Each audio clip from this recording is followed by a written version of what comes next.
Assalamualaikum warahmatullahi wabarakatuh. Alhamdulillahirabbil alamin. Bersyukur kita kepada Allah Subhanahu wa taala. Salawat dan salam buat nabi kita Nabi Muhammad sallallahu alaihi wasallam. Allahumma shalli ala Muhammad wa ala ali Muhammad. Oke, ini judul materi kita hari ini, kebenaran penurunan Al-Qur'an. Tujuan pembelajarannya adalah ada 3. Pertama, dapat menghayati kebenaran penurunan Al-Quran. Kedua, dapat memahami penurunan dan penulisan Al-Quran secara bertahap. Yang ketiga, dapat menganalisa sejarah penurunan Al-Quran. Oke, ini kata konsepnya. Kalau untuk definisi Al-Quran dan yang terkait dengan Al-Quran ini, nama-nama Al-Quran, definisinya baik secara bahasa dan istilah sudah kita bahas sebelumnya. Nah, sekarang kajiannya adalah turunnya Al-Quran, pengertian dan proses turunnya Al-Quran. Kemudian ditulis, pengertian dan proses penulisan Al-Quran. Nah, ini diajarkan di sini maksudnya. Setelah Al-Quran itu diturunkan, ditulis atau dicatat dan dihafal, kemudian diajarkan apa maksud ayatnya. Nabi mengajarkan kepada para sahabat Al-Quran. Ada di antara sahabat itu yang tidak paham maksudnya, ada yang langsung bertanya kepada Nabi, ada Nabi yang menjelaskannya. Kemudian sahabat mengajarkan kepada tabi'in, dan begitu seterusnya sampai kepada kita. Al-Quran itu diajarkan oleh guru kita kepada kita. Nah, ini baru kita masuk kepada nuzul Al-Quran atau turunnya Al-Quran. Nah, turun Al-Quran itu maksudnya, kalau kita bahasakan di sini seperti ini. Secara majazi, turunnya Al-Quran diartikan sebagai pemberitahuan dengan cara dan sarana yang dikehendaki oleh Allah Subhanahu wa taala, sehingga dapat diketahui oleh para malaikat di Lauhil Mahfuz dan oleh Nabi Muhammad sallallahu alaihi wasallam di dalam hatinya. Jadi kalau ini kita simpelkan saja bahasanya, turunnya Al-Quran adalah Allah menurunkan Al-Quran kepada Nabi sallallahu alaihi wasallam dengan sarana yang dikehendaki oleh Allah Subhanahu wa taala. Nah, kemudian cara Al-Quran diturunkan. Nah, ini baru terjadi perbedaan pendapat di sini. Setidak-tidaknya ada 4 pendapat bagaimana Al-Quran itu diturunkan. Pendapat yang pertama, Al-Quran itu turun ke langit dunia pada malam Qadar. Jadi dari Lauhil Mahfuz turun ke langit dunia pada malam Qadar sekaligus, lengkap dari awal sampai ke akhirnya. Bisa dikatakan mulai dari surat Al-Fatihah sampai surat An-Nas itu diturunkan pada malam Qadar sekaligus. Kemudian setelah itu baru diturunkan secara berangsur-angsur dalam waktu 20 tahun atau 23 tahun atau 25 tahun. Kenapa bisa berbeda tahunnya? Ada 20, ada 23, ada 25. Ini tergantung perbedaan pendapat berapa lama Nabi tinggal di Makkah, atau berapa lama turunnya Al-Quran di Makkah, sehingga terjadilah perbedaan tahun menentukan berapa lama Al-Quran itu diturunkan. Pendapat yang kedua, Al-Quran itu diturunkan ke langit dunia dalam 20 kali Lailatul Qadar atau 20 tahun, atau dalam 20 kali Lailatul Qadar dalam 23 tahun, atau 25 kali Lailatul Qadar dalam 25 tahun. Jadi setiap tahun pada malam qadarnya Al-Quran itu selalu diturunkan ke langit dunia. Nah, itu untuk kebutuhan atau untuk pedoman selama 1 tahun ke depannya. Kemudian pada tiap-tiap malam diturunkan ke langit dunia tersebut sekadar yang hendak diturunkan dalam tahun itu kepada Nabi Muhammad SAW secara berangsur-angsur. Nah, jadi gini. Jadi Al-Quran itu menurut pendapat ini diturunkan selama 20 kali Lailatul Qadar dalam 20 tahun, atau 23 kali Lailatul Qadar, atau 25 kali Lailatul Qadar. Nah, setiap turun itu, dan dia kan setiap tahun turun. Nah, pas tahun itu turun, maka itu kebutuhan untuk satu tahun itu saja diturunkan ayatnya. Begitulah kira-kira maksud pendapat ini. Yang ketiga, Al-Quran itu permulaan turunnya ialah malam Qadar. Kemudian diturunkan setelah itu dengan berangsur-angsur dalam berbagai waktu. Nah, jadi dari Lauhil Mahfuz turun ke langit dunia pada malam Qadar. Kemudian diturunkan setelah itu dengan cara berangsur-angsur dalam berbagai waktu. Ini pendapat yang ketiga. Yang keempat, nah yang keempat ini prosesnya atau caranya. Yang pertama diturunkan dulu ke Lauhil Mahfuz. Berarti di sini ada pendapat yang lain. Ada tempat yang lain. Dari tempat yang lain diturunkan ke Lauhil Mahfuz. Dari Lauhil Mahfuz diturunkan lagi ke Baitul Izzah atau langit dunia. Dari langit dunia baru diturunkan secara berangsur-angsur. Nah, ini ke dunia atau ke Nabi Muhammad SAW. Ini pendapat yang keempat. Nah, dari cara-cara ini menurut saya, pendapat saya, inilah yang banyak yang memakainya, yakni Al-Quran itu dari Lauhil Mahfuz diturunkan sekaligus lengkap pada malam Qadar. Kemudian diturunkan secara berangsur-angsur dalam berbagai waktu. Al-Quran diturunkan dalam 22 tahun, 2 bulan, 22 hari, atau kita genapkan menjadi 23 tahun. Yaitu mulai dari malam 17 Ramadan tahun 41 dari kelahiran Nabi Muhammad SAW. Nah, sampai 9 Zulhijjah pada Haji Wada tahun 63 dari kelahiran Nabi Muhammad SAW, atau 10 Hijrah. Jadi Al-Quran itu pertama kali diturunkan pada malam 17 Ramadan. Ketika itu umur Nabi sudah masuk 41 tahun. Ada yang mengatakan masuk umur 40 tahun. Nah, kalau di sini katakan sudah masuk umur 41 tahun. Nah, jadi ini yang pertama turun itu pada malam 17 Ramadan. Malam ya, pada malam 17 Ramadan. Kemudian terakhirnya pada tanggal 9 Zulhijjah pada waktu Haji Wada. Turun pertama itu di Gua Hira. Oke, kita lanjutkan. Terlanjutkan penulisan Al-Quran. Zaman Nabi Muhammad SAW, zaman Abu Bakar, zaman Utsman bin Affan. Pada zaman Nabi, ketika Al-Quran itu turun, Nabi menyuruh para penulis wahyunya untuk mencatatnya, atau sahabat-sahabat yang lain. Kemudian dihafal. Sedangkan untuk menuliskannya itu sarananya pelepah kurma.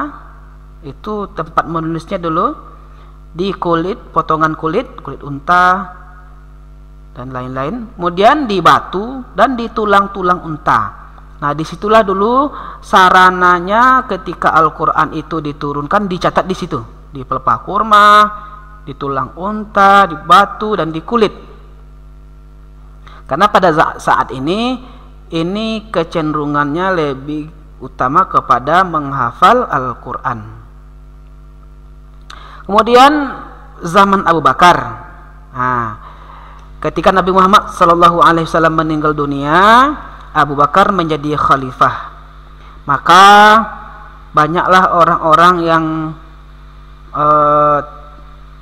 kembali kepada kekafirannya. Ada yang malas membayar zakat, ada yang mengaku sebagai nabi dan lain-lain. Maka terjadilah perang Yamamah. Pada perang Yamamah ini banyaklah para hufaz yang gugur. Para penghafal Al-Quran banyak yang gugur. Sehingga melihat keadaan itu, Umar bin Khattab sebagai orang yang visioner, berpandangan jauh ke depan, maka Umar bin Khattab mengusulkan kepada Khalifah Abu Bakar agar Al-Quran itu dikumpulkan. Dalam bentuk sebuah mushaf, karena ketika itu masih terpisah-pisah. Abu Bakar awalnya menolak. Karena apa? Karena Nabi tidak pernah melakukannya. Nabi tidak pernah memberi petunjuk, tidak pernah menganjurkan agar Al-Quran itu dibukukan. Sehingga Abu Bakar merasa kalau dilakukan hal itu nanti menjadi sebuah perbuatan dosa. Tetapi karena Umar bin Khattab memberikan pandangan-pandangan yang baik untuk kemajuan Islam, maka Allah melapangkan hati Abu Bakar sehingga Al-Quran dikumpulkan ketika itu. Nah, ini lalu dipanggillah Zaid bin Thabit. Zaid bin Thabit ini awalnya juga menolak. Kenapa? Karena beratnya pekerjaan tersebut, beratnya tanggung jawabnya. Bahkan dia pernah berkata bahwasanya aku lebih baik disuruh memindahkan gunung daripada melaksanakan amanah ini. Nah, kemudian Allah melapangkan hati Zaid bin Thabit. Nah, kemudian seluruh catatan-catatan itu dikumpulkan, dicatat ulang, sehingga terjadilah sebuah mushaf yang ada dari awal dari Al-Fatihah sampai ke surat An-Nas. Mushaf ini dipegang oleh Abu Bakar sampai ia wafat, kemudian dipegang oleh Umar sampai ia wafat, kemudian dipegang oleh Hafsah binti Umar.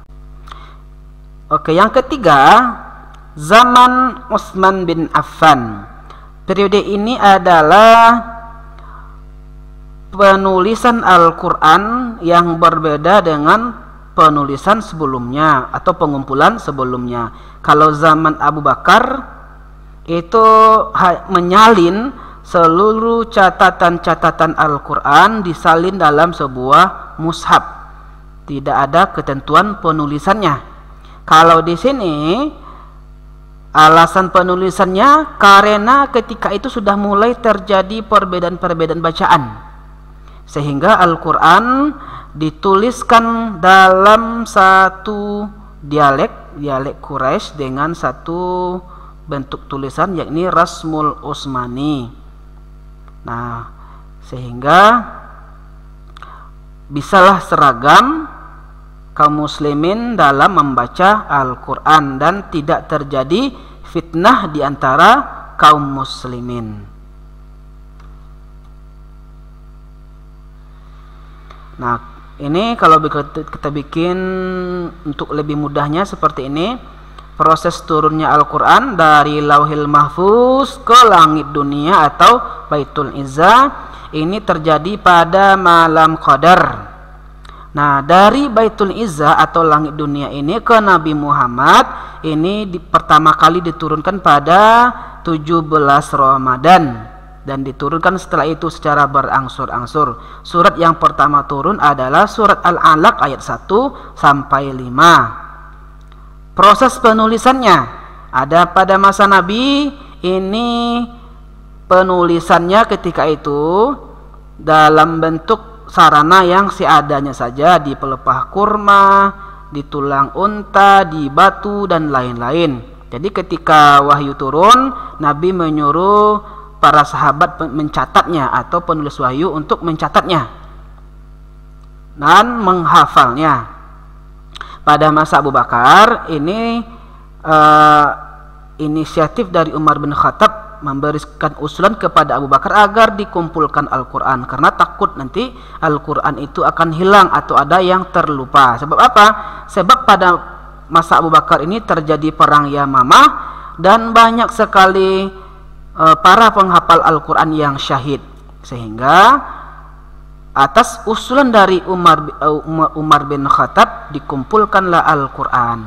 Kemudian yang ketiga, masa Utsman bin Affan. Ini adalah dituliskan kembali karena terjadi beberapa perbedaan bacaan di antara kaum muslimin, sehingga diseragamkan dalam bacaan dialek Quraisy dan disebut dengan tulisan Rasmul Utsmani.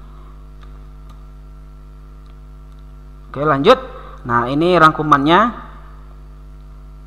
Al-Quran diturunkan ke langit dunia pada malam qadar sekaligus lengkap dari awal sampai akhir.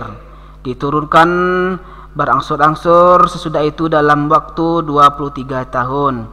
Penulisan dilaksanakan sejak wahyu diterima Nabi Muhammad SAW hingga selesai dikumpulkan dalam sebuah tulisan berupa mushaf atau kitab berjilid pada zaman Khalifah Utsman bin Affan. Banyaknya para penghafal Al-Quran yang gugur, yang syahid di medan perang, membuat sahabat Umar menyampaikan pendapat kepada sahabat Abu Bakar untuk mengumpulkan catatan-catatan Al-Quran.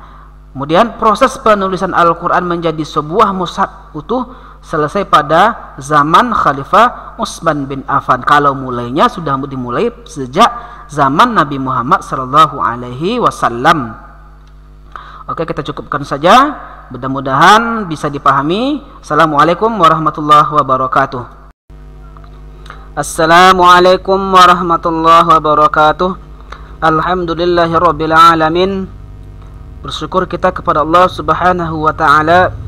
Salawat dan salam buat nabi kita Nabi Muhammad sallallahu alaihi wasallam. Allahumma shalli ala Muhammad wa ala ali Muhammad. Oke, kali ini kita akan membahas keotentikan Al-Qur'an. Keotentikan Al-Qur'an itu, pertama, ada jaminan dari Allah Subhanahu wa taala. Yang kedua, terjaga melalui para hufaz, para penghafal Al-Quran. Yang ketiga, tidak ada yang bisa meniru Al-Quran.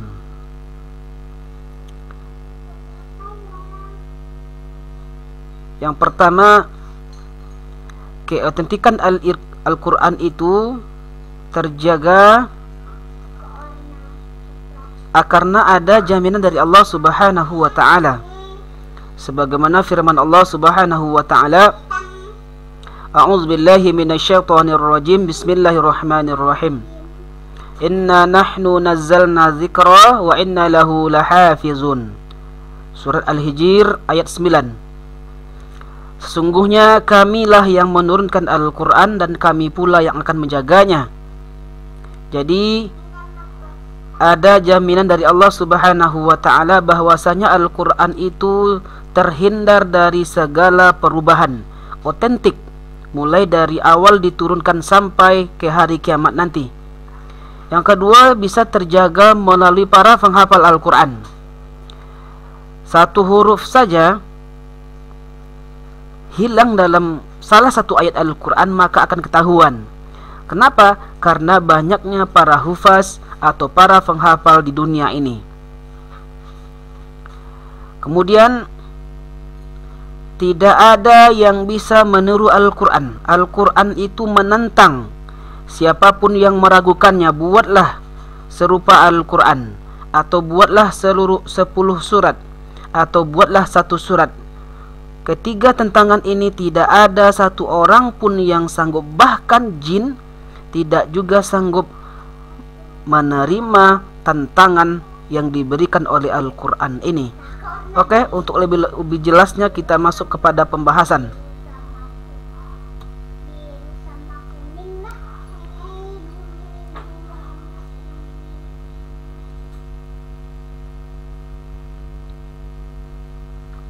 Perhatikan ayat di bawah ini. A'udzubillahi minasyaitonirrajim. Bismillahirrahmanirrahim. Wa ma kana hadzal Qur'an ay yuftara min dunillahi walakin tasdiqal ladzi baina yadayhi wa tafsilal kitabi la raiba fihi min rabbil alamin. dan tidak mungkin Al-Quran ini dibuat-buat oleh selain Allah Subhanahu wa ta'ala. Wa ma kana hadzal Qur'an ay yuftara min dunillah. Tetapi Al-Quran membenarkan kitab-kitab yang sebelumnya dan menjelaskan hukum-hukum yang telah ditetapkannya. Walakin tasdiqal ladzi baina yadayhi wa tafsilal kitab la raiba fihi min rabbil alamin. Tidak ada keraguan di dalamnya bahwasanya Al-Quran itu diturunkan oleh Tuhan seluruh alam. Jadi ayat ini menjelaskan bahwasanya tidak mungkin Al-Quran itu dibuat oleh selain Allah Subhanahu wa ta'ala.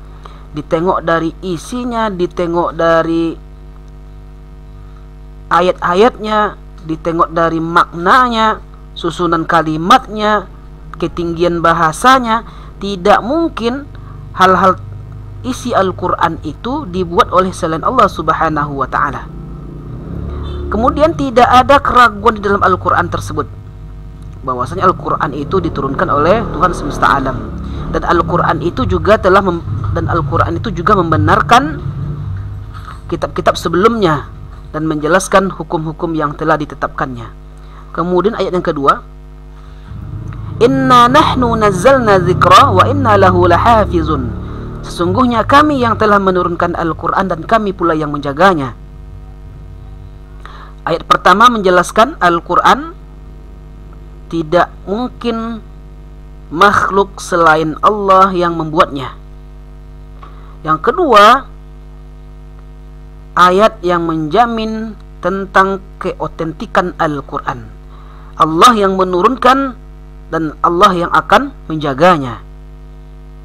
Inna nahnu nazzalna dzikra. Di sini ada kata kami. Biasanya kami karena Allah, kalau kita tengok di sini ada kata kami. Karena ada kami di sini, maksudnya adalah bahwasanya ada peran makhluk Allah Subhanahu wa ta'ala dalam menjaganya, seperti para penghafal Al-Quran.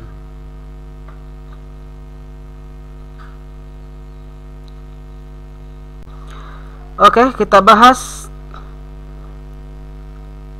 keotentikan Al-Quran. Ini ayat ini sudah dimunculkan tadi pada halaman sebelum ini. Ayat yang menjamin tentang kemurnian atau keotentikan Al-Quran.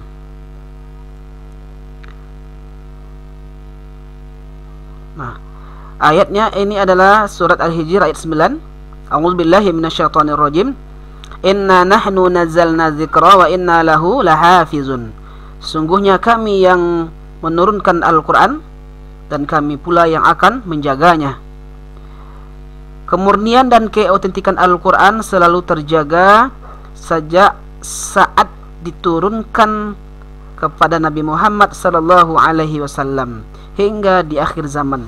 Jadi kemurnian dan keotentikan Al-Quran akan selalu terjaga semenjak Al-Quran itu diturunkan sampai ke hari kiamat nanti.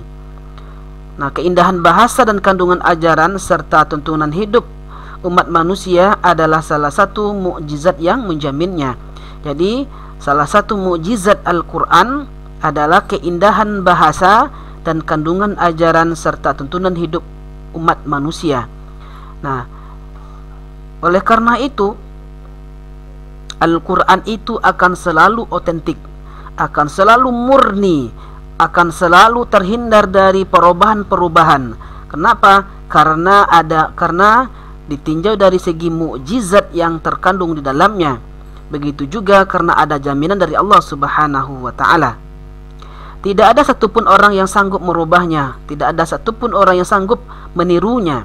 Kalau ada orang yang merubah Al-Quran, maka akan langsung ketahuan bahwasanya telah terjadi perubahan di dalam Al-Quran oleh orang-orang yang benci kepada Islam, atau dirubah, atau salah cetak, atau terubah dengan tidak sengaja. Akan langsung ketahuan. Kenapa? Karena ada jaminan tentang keotentikan Al-Quran.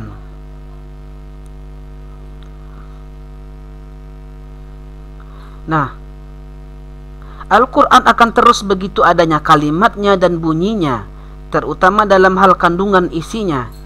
Al-Quran mengajukan tentangan kepada orang-orang kafir dan siapapun yang meragukan kebenarannya. Nah, jadi Al-Quran memberikan tentangan kepada orang-orang yang ragu terhadap kebenaran Al-Quran. Dan tentangan ini membuktikan bahwasanya Al-Quran itu otentik. Kenapa? Karena tidak ada satupun yang sanggup menjawab tantangan Al-Quran tersebut.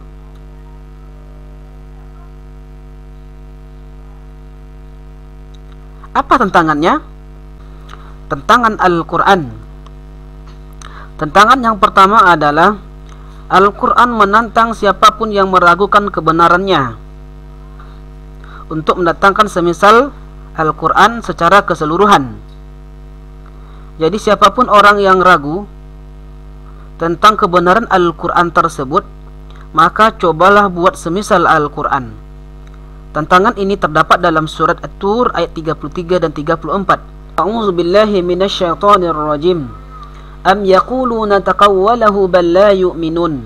Ataukah mereka berkata, dia Muhammad mereka-rekanya? Tidak, mereka lah yang tidak beriman.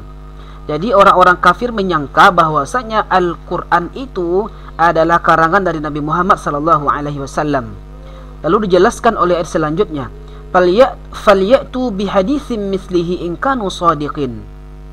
Maka cobalah mereka membuat yang semisal dengan Al-Quran tersebut jika mereka orang-orang yang benar. Kalau kamu merasa benar, tidak percaya dengan Al-Quran, coba buat semisal Al-Quran. Tantangan ini tidak ada yang sanggup menjawabnya, baik orang kafir atau jin sekalipun. Juga terdapat dalam surat Al-Isra ayat 88. Qul la in ijtama'atil insu wal jinnu ala ay ya'tu bimithli hadzal Qur'an la ya'tuna bimithlihi walau kana ba'duhum li ba'din zahir. Katakanlah, sesungguhnya jika manusia dan jin itu berkumpul untuk membuat serupa Al-Quran, mereka tidak akan sanggup membuat serupa dengan Al-Quran tersebut, sekalipun mereka bekerja sama satu sama lain. Nah, inilah ayat yang menantang orang-orang yang tidak percaya dengan Al-Quran, bahkan jin sekalian. Bahkan ajaklah jin bekerja sama untuk membuat serupa Al-Quran. Tantangan ini tidak terjawab. Ini menunjukkan bahwasannya Al-Quran itu otentik. Al-Quran itu selalu terjaga kemurniannya dan keotentikannya. Kita masuk kepada tantangan yang kedua.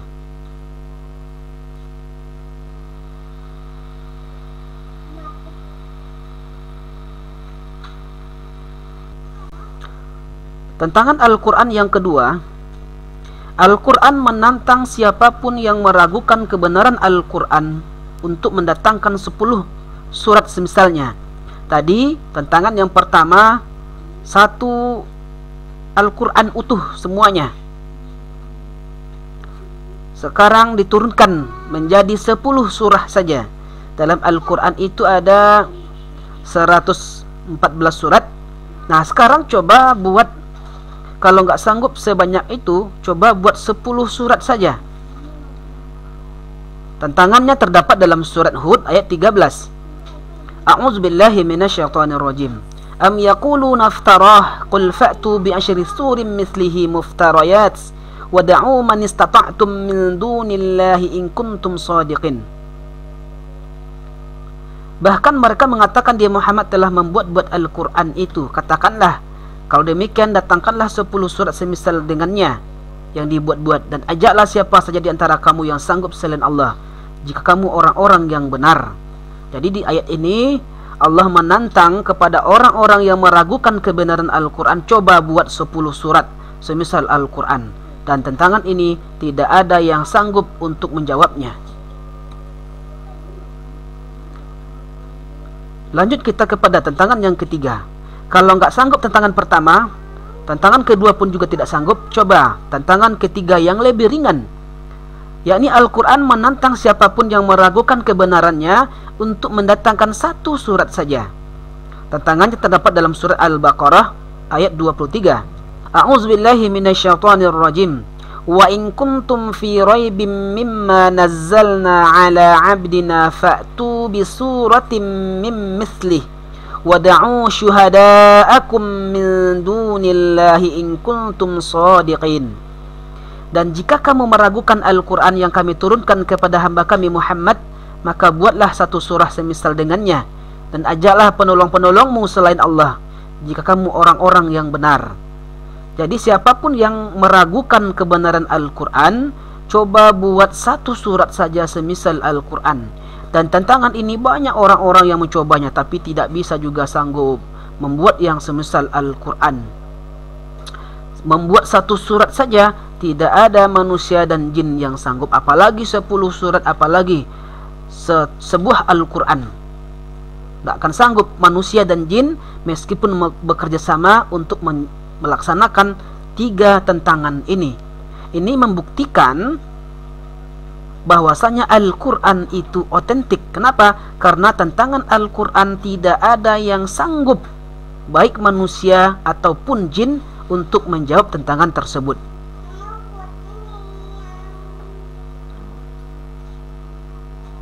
Terakhir, ketiga tantangan di atas menunjukkan bahwa Al-Quran adalah mukjizat. Terbukti hingga sekarang belum ada satu orang pun manusia dan bahkan jin yang mampu membuat kalimat seindah Al-Quran, apalagi mampu memiliki kandungan makna dan berita yang lebih hebat dari Al-Quran. Hal ini membuktikan bahwa Al-Quran memang bukan buatan manusia. Al-Quran adalah wahyu Allah Subhanahu wa ta'ala. Jadi ketiga tantangan di atas menunjukkan kelemahan manusia dan jin dalam membuat serupa Al-Quran, baik serupa Al-Quran secara keseluruhan 10 surat atau bahkan satu surat. Tidak ada yang sanggup, baik manusia dan jin, yang membuatnya serupa Al-Quran. Bahkan satu surat pun tidak bisa. Nah, inilah yang menunjukkan bahwasanya Al-Quran itu keotentikannya selalu terjaga. Kenapa? Karena tidak ada satu orang pun yang bisa membuat serupa Al-Quran. Kemudian di saat sekarang tentu kita mengetahui bahwa sering ada berita viral tentang Al-Quran yang salah cetak atau ada kekeliruan. Tentu saja kesalahan-kesalahan cetak ini sangat mudah diketahui karena banyaknya orang yang menghafal Al-Quran. Jadi banyak sekali informasi yang sampai kepada kita ada kesalahan cetak dalam Al-Quran. Ya, namanya mesin yang mencetak, barangkali mungkin ada kesalahan-kesalahan. Nah, dan itu langsung diketahui. Kenapa? Karena banyaknya orang yang menghafal Al-Quran. Informasi sejarah juga telah membuktikan bahwa Al-Quran terjaga kemurniannya. Al-Quran tidak dapat dipalsukan. Banyaknya para penghafal Al-Quran adalah salah satu benteng penjaga kemurnian dan keotentikan Al-Quran. Demikian, mudah-mudahan video kali ini dapat menambah wawasan tentang keotentikan Al-Quran. Assalamualaikum warahmatullahi wabarakatuh.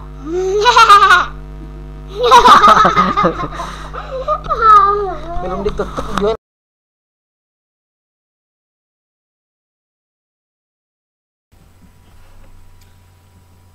Assalamualaikum warahmatullahi wabarakatuh.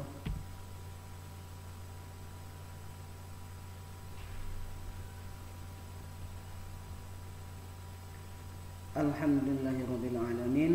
Bersyukur kita kepada Allah Subhanahu wa ta'ala. Salawat dan salam buat Nabi kita Nabi Muhammad sallallahu alaihi wasallam. Allahumma salli ala Muhammad wa ala ali Muhammad. Oke, hari ini kita belajar tentang kemukjizatan Al-Quran. Ini pelajaran ilmu tafsir. Oke, yang pertama kita tengok dulu definisinya. Definisinya ditinjau dari segi etimologi dan terminologi. Kemudian pembahasan yang kedua, aspek kemukjizatan Al-Quran. Ada dua, ditinjau dari gaya bahasa atau uslub, kemudian ditinjau dari segi isi atau kandungan Al-Quran. Masuk kita yang pertama, definisi mukjizat. Secara etimologi kata mukjizat berbentuk isim fa'il yang berasal dari kata a'jaza, yu'jizu, i'jazan, mu'jizun, mu'jizatun, yang berarti melemahkan atau mengalahkan lawan. Mukjizat juga diartikan sebagai sesuatu yang menyalahi tradisi atau kebiasaan, atau sesuatu yang luar biasa.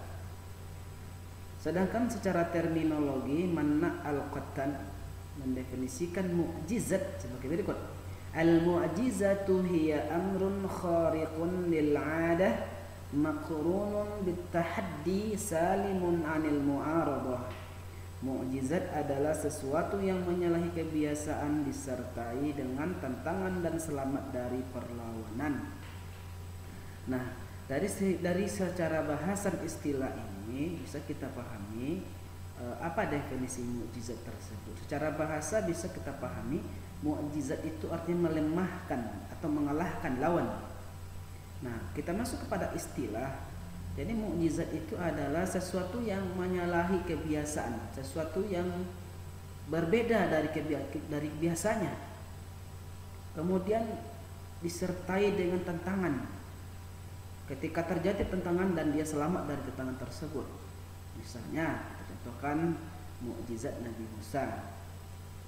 Tongkat bisa berubah menjadi ular. Itu adalah sesuatu yang di luar kebiasaan ketika itu. Kemudian ketika dilawan oleh para penyihir Fir'aun, maka Nabi Musa mengalahkan semua sihir-sihir dari penyihir Fir'aun. Nah, sekarang apa kemukjizatan itu? Apa kemukjizatan Al-Quran itu? Nah, jika kata mukjizat dilekatkan dengan kitab suci Al-Quran, ia bisa memiliki dua konotasi. Yang pertama, lemahnya manusia untuk merumuskan suatu ungkapan atau kalimat yang dapat menandingi ayat-ayat Al-Quran, baik secara individual maupun secara kolektif. Kedua, ia mempunyai sifat menantang manusia dan jin untuk membuat semacam Al-Quran, sampai munculnya kesadaran mereka untuk mengakui kelemahan diri sendiri ketika berhadapan dengan ayat-ayat Al-Quran. Dengan demikian dapat disimpulkan bahwa yang dimaksud dengan ijazul Quran adalah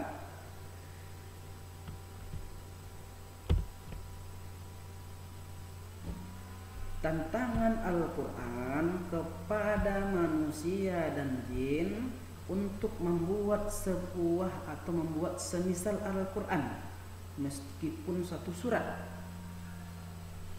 dan tantangan tersebut melemahkan orang-orang yang coba menantang Al-Quran.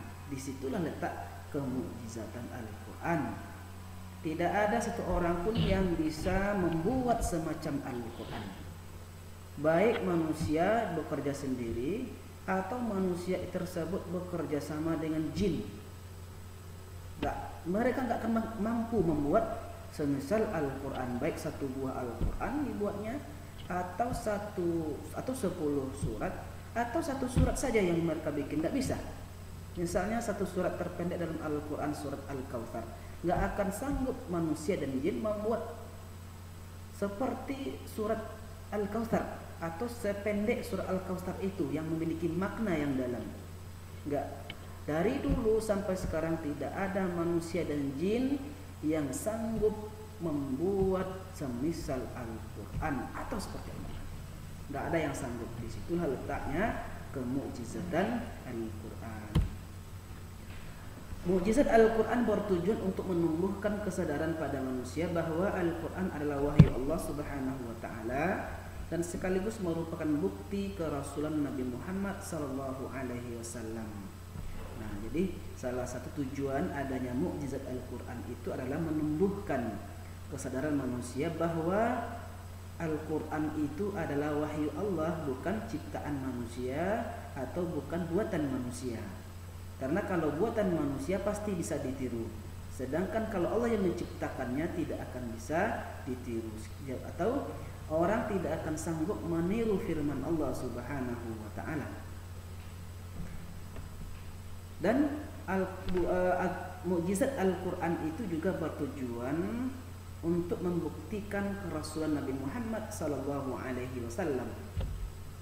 Dalam hal ini Imam As-Suyuti sebagaimana dikutip oleh Syahrin Harahab mengungkapkan bahwa adanya i'jazul Quran itu ada kaitannya dengan persepsi yang salah dari pihak orang Arab terhadapnya, sehingga Al-Quran memberi jawaban terhadap persepsi mereka yang keliru tersebut dengan cara menawarkan agar mereka menunjukkan kekuatan argumentasi dan kebenarannya.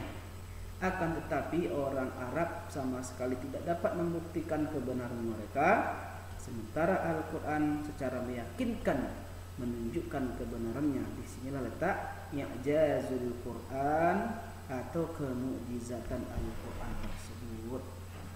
Nah, ingat, Al-Quran diturunkan dalam berbahasa Arab. Turun pertama kali ke orang Arab, tentu berbahasa Arab pula. Tetapi orang Arab sendiri tidak mampu meniru atau membuat serupa Al-Quran. Apakah ada orang yang mencoba? Iya, ada banyak sekali orang yang mencoba membuat seperti Al-Quran. Misalnya ada yang membuat surat Al-Fil seperti surat Al-Fil. Gajah. Apa itu gajah? Gajah beralinya panjang dan badannya besar dan lain-lain yang dibikin oleh orang-orang untuk membuat serupa Al-Quran, tapi tidak ada maknanya. Nah, sekarang kita masuk kepada aspek kemukjizatan Al-Quran. Satu, gaya bahasa atau uslub. Yang kedua, isi atau kandungan Al-Quran. Oke, kita lanjutkan. Aspek kemukjizatan Al-Quran dipilih dari gaya bahasa atau uslub. Satu, kelembutan Al-Quran secara lafaz yang terdapat dalam susunan suara dan keindahan bahasanya. Nah, jadi ketika ada orang yang membaca Al-Quran bisa tersentuh hatinya dan bisa meleleh air matanya. Bahkan ada orang yang mendengar orang lain baca Al-Quran tersentuh hatinya dan bisa air matanya meleleh. Kenapa? Karena kelembutan Al-Quran tadi. Secara lafaznya sangat lembut dan indah sekali bahasanya.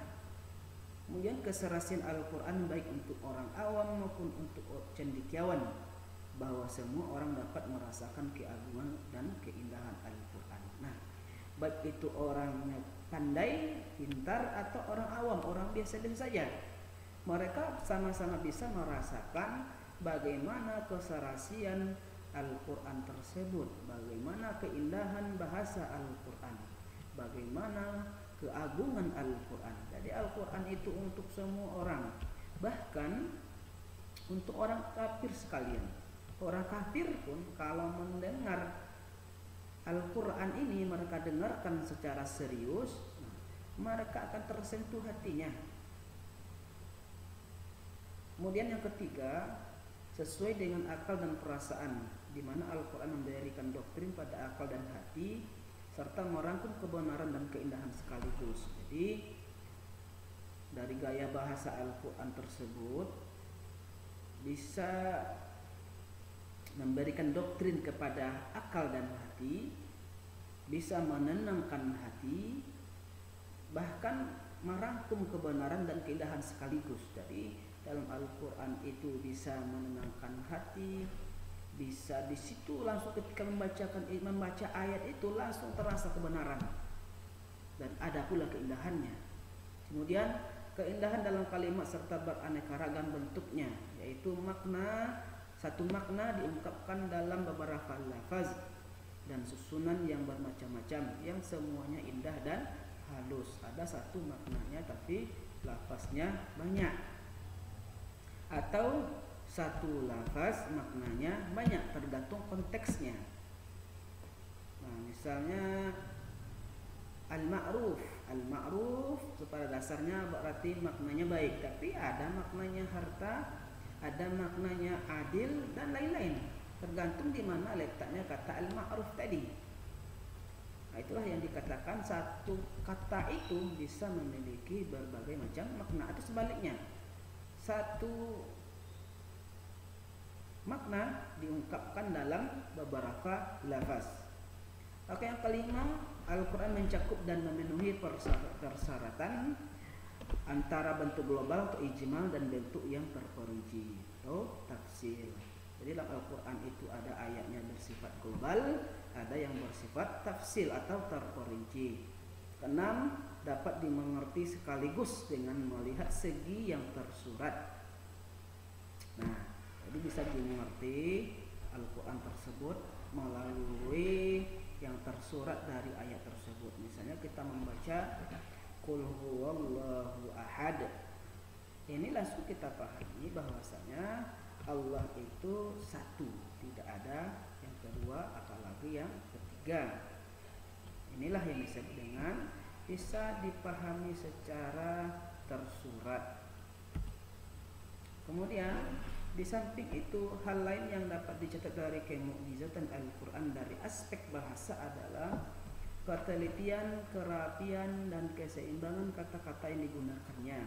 Hal itu dapat dilihat pada bukti-bukti sebagai berikut. 1. Ketelitian dalam mengungkapkan kata-kata. Suatu surat yang diawali dengan huruf-huruf tertentu, di dalamnya selalu terdapat bahwa huruf-huruf itu dalam jumlah rata-rata lebih banyak dan berulang jika dibandingkan dengan huruf-huruf lain. Misalnya ada surat diawali dengan huruf nun, maka kalau dihitung dalam surat tersebut huruf nun itu pasti lebih banyak dari huruf yang lain. Ada surat yang diawali dengan huruf qaf, maka otomatis kalau dihitung maka huruf qaf itu lebih banyak dari huruf-huruf yang lain dalam surat tersebut. Yang kedua, keseimbangan penggunaan kata-kata. Dalam Al-Quran terlihat pula keseimbangan kata-kata yang digunakan secara simetris. Misalnya ini al-hayah artinya hidup, jumlahnya 145 kali, sama dengan lawan katanya al-maut, mati, berjumlah 145 kali, seimbang. Kemudian ad-dunya, dunia 115 kali, sama dengan kata akhirat, jumlahnya 115 kali. Ada malaikah, maka malaikat itu pasti lawannya adalah syaitan, jumlahnya sama 88 kali. Begitu juga dengan kata nasaib 75 kali dan syukur 75 kali pula. Zakah 32 kali dan barakah 32 kali pula. Begitulah kalau dicari kata-kata itu sangat seimbang yang terdapat dalam Al-Quran. Kemudian aspek kemukjizatan Al-Quran itu ditinjau dari isi atau kandungan Al-Quran. Nih, Al-Quran mengungkapkan berita-berita yang bersifat gaib. Hal-hal yang bersifat gaib yang diungkapkan dalam Al-Quran dapat dibelah menjadi dua, yaitu berita masa lampau dan berita yang akan datang. Ini adalah gaib. Misalnya berita masa lampau tentang Allah akan mengawetkan jasad Fir'aun untuk menjadi pelajaran bagi orang-orang yang datang kemudian. Kemudian ada kisah yang akan datang, misalnya kisah kemenangan bangsa Roma terhadap bangsa Persia. Boleh dibaca dalam surat Ar-Rum. Nah, misalnya pertama berita menyangkut masa lalu, sebagai contohnya adalah kisah Nabi Adam alaihissalam, kisah Nabi Nuh juga bisa, Nabi Ibrahim juga, Nabi Ismail juga, Nabi Musa juga, dan kisah lain yang terkait dengan masa lalu. Kemudian kedua, berita tentang peristiwa-peristiwa yang akan terjadi baik di dunia maupun di akhirat. Oke, sekian. Alhamdulillahirabbil alamin dan terima kasih. Assalamualaikum warahmatullahi wabarakatuh.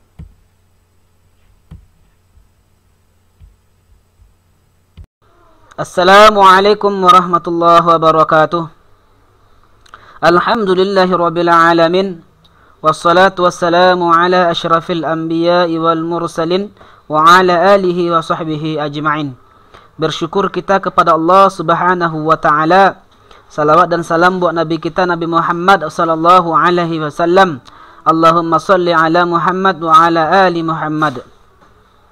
Kali ini pelajaran kita mengenai kedudukan dan fungsi Al-Qur'an. Kedudukan Al-Qur'an adalah sebagai sumber utama hukum Islam. Segala hukum yang ada dalam Islam, maka sumber utamanya atau rujukan utamanya adalah Al-Quran. Setelah itu ada sunnah atau hadis dan lain-lain. Dan masih banyak lagi sumber hukum Islam, tapi sumber utamanya adalah Al-Quran. Fungsi Al-Quran yang pertama sebagai petunjuk tentang akidah yang benar dan keimanan yang benar. Bagaimana berakidah yang benar dan bagaimana beriman yang benar. Kedua, petunjuk tentang akhlak, bagaimana bertingkah laku yang baik. Ketiga, petunjuk syariat yang harus dijalani.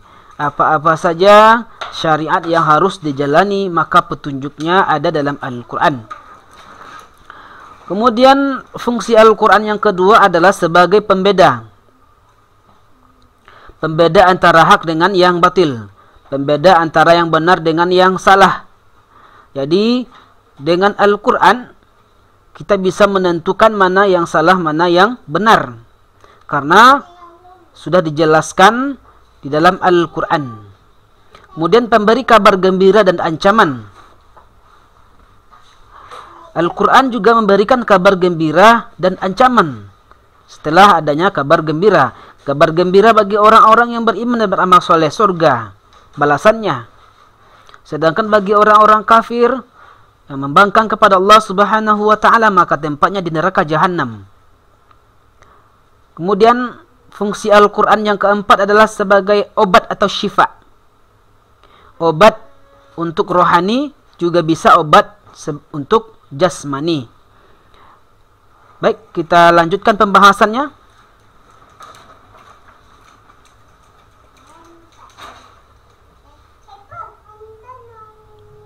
Coba perhatikan firman Allah di bawah ini. Quran surat An-Nur ayat 54. A'udzu billahi minasyaitonir rajim. Qul atii'ullaha wa atii'ur rasul. Fa in tawallaw fa innama 'alaihi ma hummila wa 'alaikum ma hummiltum wa in tuti'uhu tahtadu wa ma 'alar rasuli illa al-balaghul mubin. Katakanlah, taatilah Allah, taatilah Rasul. Maka jika kalian berpaling, maka sesungguhnya kewajiban Rasul itu adalah apa yang dibebankan kepadanya, dan kewajiban kamu adalah apa yang dibebankan kepada kamu. Jika kamu taat kepadanya, niscaya kamu mendapatkan petunjuk. Kewajiban Rasul hanyalah menyampaikan amanat. Jadi dari ayat ini bisa kita pahami bahwasanya taat kepada Allah caranya adalah merujuk kepada Al-Quran. Taat kepada Rasul caranya adalah merujuk kepada sunnah-sunnah dan hadis atau hadis-hadisnya. Maka di sini dikatakan taatilah Allah dan taatilah Rasul. Maka kita harus merujuk kepada Al-Quran dan As-Sunnah.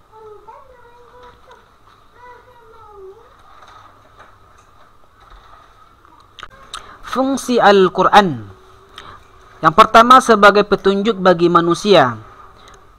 Quran surat Al-Baqarah ayat 185. A'udzu billahi minasyaitonir rajim. Bismillahirrahmanirrahim. Syahrul Ramadan allazi unzila fihi al-Qur'an hudan lin-nasi wa bayyinatin minal huda wal furqan. Bulan Ramadan adalah bulan diturunkan Al-Qur'an sebagai petunjuk bagi manusia. Dan penjelasan mengenai petunjuk itu dan sebagai pembeda antara yang hak dengan yang batil. Lafaz hudan linnas, lafaz ini maksudnya adalah petunjuk bagi manusia. Apa maksudnya? apabila manusia menggunakan potensi akal yang dimilikinya untuk berpikir tentang kebenaran yang ada dalam Al-Quran, maka ia akan mendapatkan hidayah atau petunjuk untuk memeluk Islam sebagai agama yang benar dan membebaskan manusia dari penghambaan kepada selain Allah Subhanahu wa taala. Jadi sebenarnya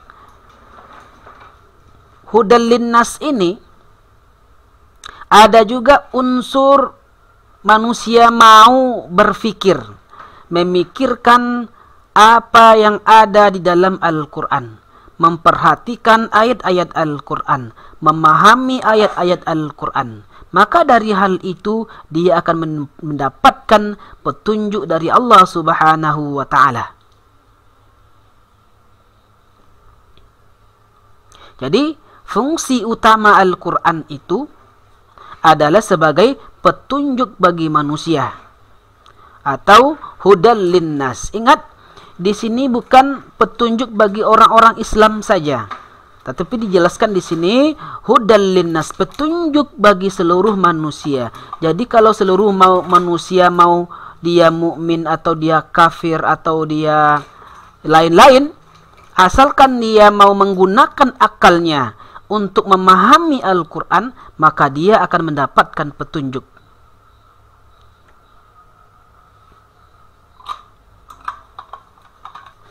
Dalam statusnya sebagai petunjuk bagi manusia, Al-Quran berisi tentang: pertama, petunjuk akidah dan keimanan yang harus diyakini oleh manusia, yaitu meyakini bahwa Allah Subhanahu wa taala adalah Tuhan yang harus disembah dan diagungkan, sebagaimana ikrar manusia ketika masih dalam rahim ibunya. Perhatikan firman Allah dalam surat Al-A'raf ayat 172. A'udzu billahi minasyaitonir rajim. Wa idz akhadha rabbuka min bani adama min zuhurihim dzurriyyatahum wa asyhadahum ala anfusihim alastu birabbikum qalu bala syahidna an taqulu yawmal qiyamah inna kunna an hadza ghafilin.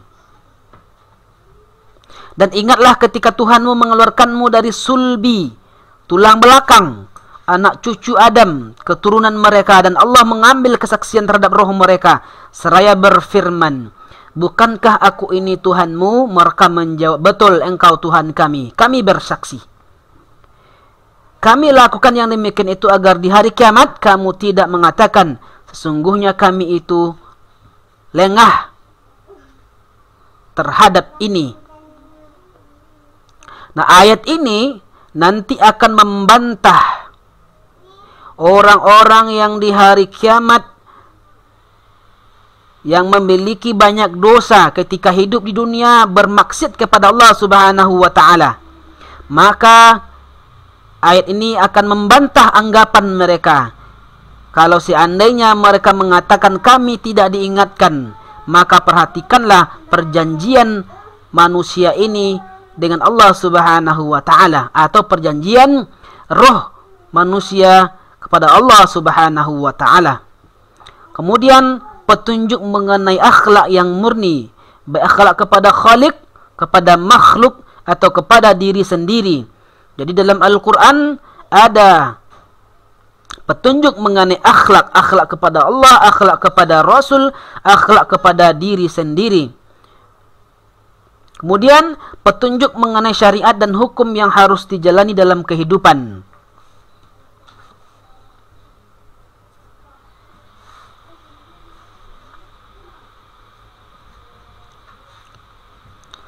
Fungsi Al-Quran yang kedua sebagai pembeda antara yang hak dengan yang batil, antara yang salah dengan yang betul. Lafaz Al-Furqan, pembeda, artinya adalah Al-Quran mempunyai fungsi agar manusia dapat membedakan antara yang hak dengan yang batil. Perhatikan firman Allah dalam surat Al-Furqan ayat 1. A'udzu billahi minasyaitonir rajim. Tabarakalladzi nazzala al-furqan 'ala 'abdihi liyakuna lil 'alamin nadhira. Maha suci zat yang telah menurunkan Al-Furqan atas hambanya agar menjadi peringatan bagi seluruh alam. Jadi Al-Quran adalah sebagai pembeda antara yang salah dengan yang benar. Jelas, yang salah dan jelas pula yang benar. Al-Quran sebagai pemberi kabar gembira dan ancaman. Banyak kita temukan dalam Al-Quran kabar gembira kepada orang-orang yang beriman dan beramal soleh, yakni adalah surga yang mengalir di bawahnya sungai-sungai. Sedangkan ancamannya adalah bagi orang-orang kafir, bagi orang-orang yang selalu bermaksiat, maka ancamannya adalah neraka jahanam. Sedangkan bagi orang-orang yang meninggalkan salat, maka ancamannya adalah neraka sakar. Jadi diberikan kabar gembira, juga diberikan ancaman. Jadi manusia itu memilih yang mana? Apakah mau berakhir dengan bahagia atau mau berakhir dengan ancaman Allah Subhanahu wa taala? Fungsi Al-Quran yang keempat adalah sebagai obat atau syifa. Al-Quran sebagai obat atau penawar segala penyakit baik fisik ataupun rohani. Disebutkan dalam surat Al-Isra ayat 82. Wa nunazzilu minal Qur'an ma huwa shifaa'un wa rahmah lil mu'minina wa la yazidu zalimina illa khasarah. Dan kami turunkan dari Al-Quran sesuatu yang menjadi penawar atau obat dan rahmat bagi orang-orang yang beriman. Dan Al-Quran tidaklah menambah bagi orang-orang yang zalim kecuali kerugian. Ada riwayat yang sampai kepada kita bahwasanya ada sahabat Nabi yang melakukan perjalanan dan sampailah dia kepada sebuah rumah, dan rumah tersebut anaknya digigit oleh binatang berbisa. Kemudian dibacakanlah surat Al-Fatihah. Maka dengan bacaan tadi, dengan izin Allah Subhanahu wa taala, maka bisa dari hewan tadi hilang dan anaknya selamat. Nah, kemudian banyak lagi dengan Al-Quran, maka bisa menjadi obat dari jiwa kita, jiwa yang tidak tenang, jiwa yang tidak tentram, maka bacalah Al-Quran. Al-Quran itu mendatangkan sakinah. Apa sakinah? Ketentraman. Al-Quran akan menjadi syifa dan rahmat bagi orang-orang yang meyakininya dan berilmu dengannya. Tapi sebaliknya orang-orang zalim dan tidak meyakininya akan mendapatkan kerugian yang sangat besar. Menurut Ibnu Katsir, tidak terdapat kebatilan dalam Al-Quran, baik dari sisi depan maupun belakang. Al-Quran merupakan penyembuh dan rahmat bagi orang-orang yang beriman, yaitu dengan menghilangkan segala bentuk keraguan, kemunafikan, kesyirikan, penyimpangan, dan perselisihan. Baik, barangkali itu pelajaran kita hari ini. Mudah-mudahan bermanfaat. Assalamualaikum warahmatullahi wabarakatuh.